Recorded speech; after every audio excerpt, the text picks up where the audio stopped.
Welcome! Today we're going to talk about the anatomy of a Hallmark Christmas movie, because it's that time of year again where the big city female CEO has to go back to her hometown and save her great uncle's candy store, and in return finds love and discovers the true meaning of Christmas. You're listening to Open Here, podcast produced by PAC TV. I'm Tiff Phillips. Let's get started. Hi friends, hope you're having a magical holiday season filled with joy, peace, and short lines at the discount department store. Well, as I said before, it's that time of year again, and what's better than getting snuggled up with a cup of hot chocolate and turning on the cheesiest Hallmark Christmas movie you can find? Nothing. The answer is nothing. So, why do we love them? Is it the bah humbug female protagonist who learns to love again? The strapping male lead who can build a house in 2 days?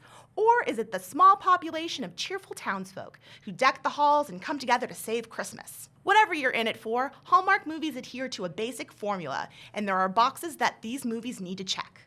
Let's break this down and examine the classically terrible rules that many of us have come to know and love. Rule number 1, the main character comes home for Christmas.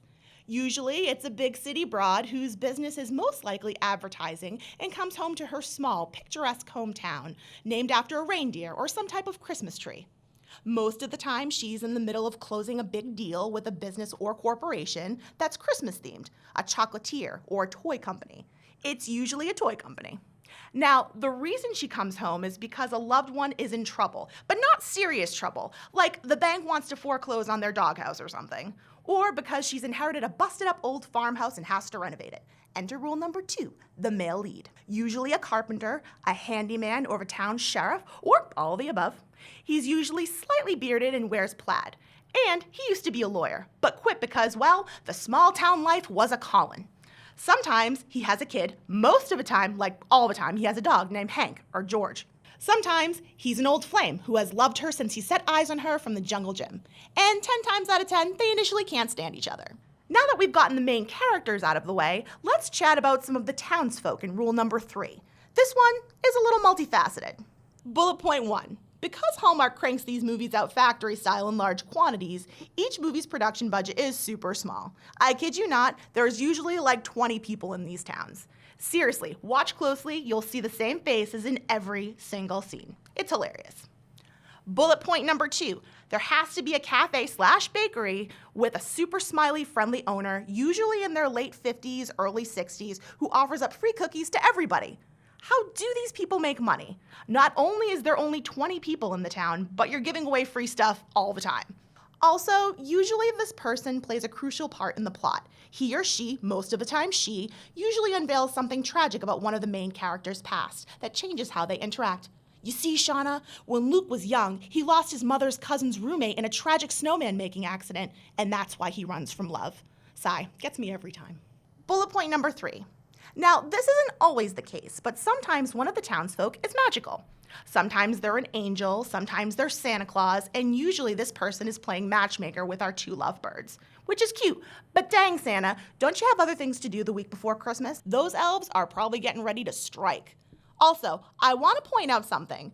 In a town of 20 people, you'd think that someone would realize that there is a weird stranger who randomly appears at events and watches these 20-somethings going on dates. No? Just me? Okay. Number 4, the almost lovers must go Christmas tree shopping. What's better than a makeshift sort of date to a Christmas tree farm? Subrule, one of the characters has to go on and on about the magic of Christmas. Only hitch, they're a little late in the game. I mean, the movie usually is set like a week before Christmas. Why haven't these guys gotten a tree yet? Time's a ticking. Also, it's a rule that the tree must fall on one of them or the couple must serendipitously land on each other. Ah, there's the spark. Number 5, the villain. Now, when I say villain, I mean we're talking about an extremely lightweight adversary here.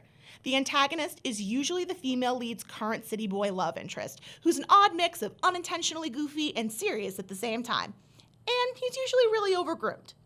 He swoops into town wearing a 3-piece suit and trench coat, and by day 2, he's, well, okay, so this guy's dressed down look is like a pink polo shirt and a pair of khakis, but hey, I'm not a person to judge. I have an obscene amount of Star Wars t-shirts, so really don't look to me for fashion advice.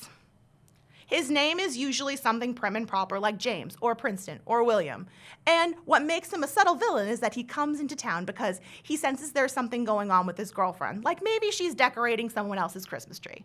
Honestly, I don't even know what that means. I don't know why I'm allowed to have a podcast.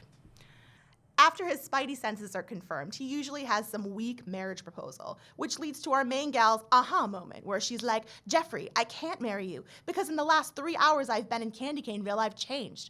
I no longer want to make large amounts of money. I want love and free cookies forever. And Alexander is like, oh, well, I'm going to go back to my penthouse now and make boatloads of money. Enjoy your frozen tundra. Rule number 6, the big event. You cannot have a Hallmark movie without having a big event. Most of the time, it's a gala or a baking competition or a big party that everyone talks about for the entire duration of the movie. And usually something terrible happens before it, like all of the desserts fall into the river and all of the townspeople have to come together in 2 days to put it together. Which means there has to come this silly montage where the lovebirds are running around trying to put together the event. The montage usually involves them getting into a food fight, probably involving flour, or a snowball fight, probably involving snow. And the montage usually concludes with them locking eyes from across the room. Also at said event, there needs to be a moment where Our Lady comes down a long staircase dramatically in a $2,000 dress and just wows our dude with her beauty. I mean, Sarah is fashion, honey. Inevitably, something goes wrong that night and someone tells their real identity or a misunderstanding occurs and drama unfolds. But don't worry, because all will be okay soon. Rule number 7. This is the most important part. There has to be a happy ending. No Thelma and Louise drive off the cliff conclusions, no shocking Saw trilogy style plot twists. Bruce Willis hasn't been dead all this time. Just a sweet ending where the town is saved, Christmas lives, and true love wins. Also, they have to have an extremely awkward kiss. Oh, and snow. There must be snow on Christmas. Rules is rules. Sigh, who doesn't love a happy ending? You know, we go into these movies knowing how crappy they're going to be. Terrible acting, predictable storylines, and the corniest dialogue you'll ever hear in your entire life. So why do we do it? Well, let's face it. There's a lot of chaos happening right now. The pandemic, political polarization, global warming, and McDonald's keeps changing their recipe on their McChicken. A lot of what you see on TV reflects that strife. Well, maybe not the McChicken. There's this darkness that has invaded our screens. Too much of what's bad in our society is reflected in what we watch. Shows like crime procedurals are real and vivid and way too close to home. And let's not even get started on the news. But then we turn on a silly toothache-inducing Christmas movie, and for 84 minutes, we can take a trip to Pine Valley or Snowy River Falls or Evergreen Village and not think about things for a while.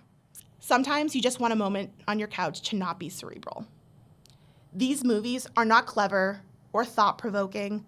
They don't make you contemplate life. It's just a little bit of magic, a little bit of cheer, a little bit of you and a bowl of popcorn remembering not to take things so seriously. And maybe we can take that cheer, those positive vibes these movies give us, and spread it to those who maybe aren't so lucky to have these moments. Maybe we can learn a thing or two from our big city broad who lives happily ever after.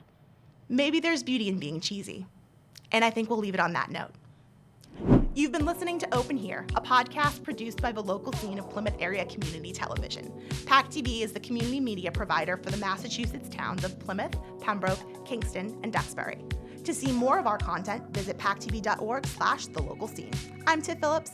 Thanks for tuning in. Let's hang out again soon.